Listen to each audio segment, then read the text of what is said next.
আসসালামু আলাইকুম। Channel I কৃষি সংবাদে আমন্ত্রণ জানাচ্ছি মোহাম্মদ রাইহান। এখনকার এই সংবাদ আয়োজন একই সঙ্গে চ্যানেল আইয়ের ইউটিউব চ্যানেল এবং চ্যানেল আইয়ের ওটিটি প্ল্যাটফর্ম আই স্ক্রিনে লাইভ স্ট্রিমিং হচ্ছে। বগুড়ার নুরুল আমিন টুটুল, নুরুল হুদা তিলক এবং নুরুল বাশার চন্দন এই ৩ উদ্যোক্তা ভাই গুণগত মান বজায় রাখতে নিজেদের খামারে উৎপাদিত দুধ দিয়ে তৈরি করছেন দই মিষ্টি।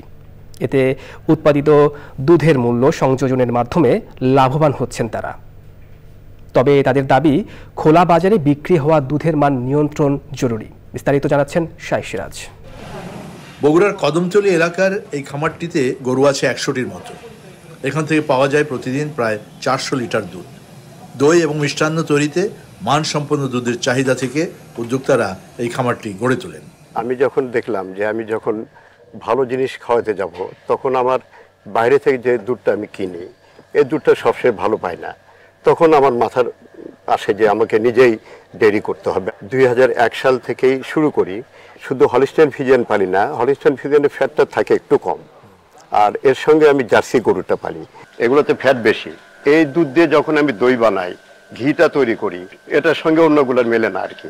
বগুড়ার সূত্রাপুরের এই মিষ্টি তৈরির কারখানায় বিভিন্ন ধরনের মিষ্টি তৈরিতে প্রতিদিন প্রায় ৬০ মণ দুধের প্রয়োজন হয়। নিজেদের খামারে উৎপাদিত দুধের বাইরেও বিশাল পরিমাণ দুধ কিনতে হয় তাদেরকে। তবে বাজারে দুধের মান নিয়ে তাদের শঙ্কা রয়েছে। ১ মণ দুধ থেকে ৮ কেজি ছানা আসার কথা, সেখানে বর্তমানে দুধের ভিতরে পানি দেওয়ার কারণে পানি থেকে তো আর ছানা বের হবে না। ওরা ৭ কেজির ওপরে দিতে পারে না। মানে আমার ১ কেজি ছানা মনে ঘাটতি হয়। এটা মেশানো পানি, এটা মেশানো পানি ইউজ করা হয়। দুধের ভিতরে যেটা থাকে এটা ন্যাচারাল, এটাতে আমাদের ছানাতে কোনো এফেক্ট করে না। এই শিল্পের সুষ্ঠু বিকাশে দুধের উৎপাদন থেকে মিষ্টি তৈরির প্রতিটি ধাপে গুণগত মান এবং স্বাস্থ্যকর পরিবেশ নিশ্চিত করা প্রয়োজন। এখানে মিষ্টি তৈরির এই মিষ্টি ব্যস্ততা জানান দিচ্ছে বাংলাদেশে দুগ্ধ শিল্পের অপার সম্ভাবনার কথা। স্থানীয় ভিত্তিতে যে দুধগুলো উৎপাদন হয় সেগুলো দিয়ে স্থানীয় পর্যায়ে এই শিল্পটিকে আরও বড় করা যায়। এর জন্য দরকার জাতীয়ভাবে পৃষ্ঠপোষক। সেই ক্ষেত্রে দুগ্ধ সত্যিকার অর্থে একটি বড় শিল্প হতে পারে এবং এই শিল্প দেশের বাইরে রপ্তানি মুখে আমাদের জন্য হতে পারে, হওয়ার সম্ভাবনা। বগুড়ার সূত্রাপুর থেকে শাইখ সিরাজ, চ্যানেল। এ নিয়ে বিস্তারিত প্রতিবেদন প্রচার করা হবে আজ রাত ৯টার সংবাদের পর হৃদয়ে মাটিও মানুষ অনুষ্ঠানে। পয়লা ফাল্গুন ও বিশ্ব ভালোবাসা দিবসের আগেই উৎসবের নগরীতে পরিণত হয়েছে যশোরের ঝিকরগাছার গদখালি ও পানিসারা। প্রতিদিনই দেশের বিভিন্ন প্রান্ত থেকে শত শত মানুষ আসছেন ফুলের রাজধানী খ্যাত এই এলাকায়। যশোর প্রতিনিধি আকরামুজ্জামানের রিপোর্ট।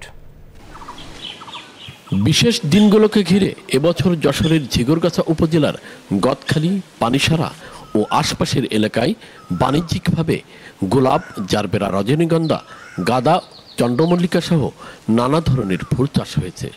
ইতোমধ্যে মাঠ জুড়ে ফুটেছে নানা রঙের ফুল।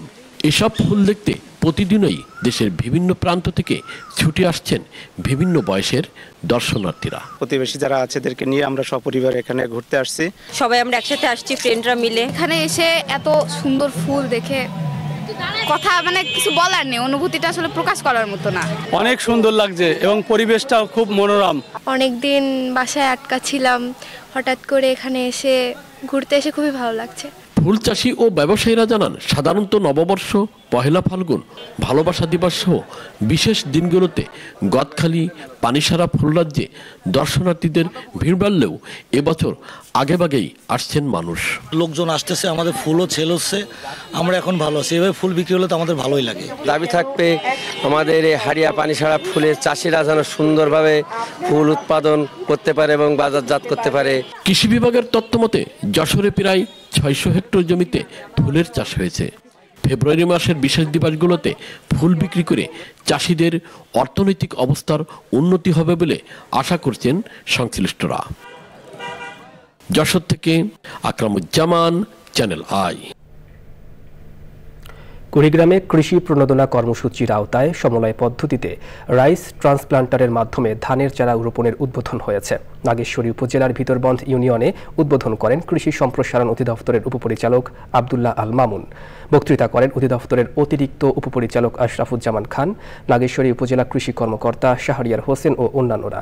বক্তারা বলেন, সমলয় পদ্ধতিতে রাইস ট্রান্সপ্লান্টারের ধানের চারা রোপণ ও কম্বাইন্ড হারভেস্টার মেশিনের মাধ্যমে ধান কাটা হলে হেক্টর প্রতি 20 থেকে 25,000 টাকা সাশ্রয় করা যাবে। জয়পুরহাটে আখের সাথে সাথী ফসল হিসেবে ডাল, মশলা ও সবজি জাতীয় ফসল উৎপাদন শীর্ষক মাঠ দিবস হয়েছে। প্রধান অতিথি ছিলেন জয়পুরহাট চিনিকলের ব্যবস্থাপনা পরিচালক মোহাম্মদ খবির উদ্দিন মোল্লা। সে সময় ছিলেন বিএসআরআই এর প্রধান বৈজ্ঞানিক কর্মকর্তা ও সরেজমিন গবেষণা বিভাগের প্রধান মোহাম্মদ মুনির হোসেন, জয়পুরহাট কৃষি সম্প্রসারণ অধিদপ্তরের অতিরিক্ত উপপরিচালক মোহাম্মদ শহীদুল ইসলাম ও অন্যান্যরা। আয়োজনে অংশগ্রহণকারীদের সাথে আধুনিক প্রযুক্তিতে লাভজনক আখ চাষের পাশাপাশি সাথী ফসল চাষের কৌশল নিয়ে আলোচনা করা হয়।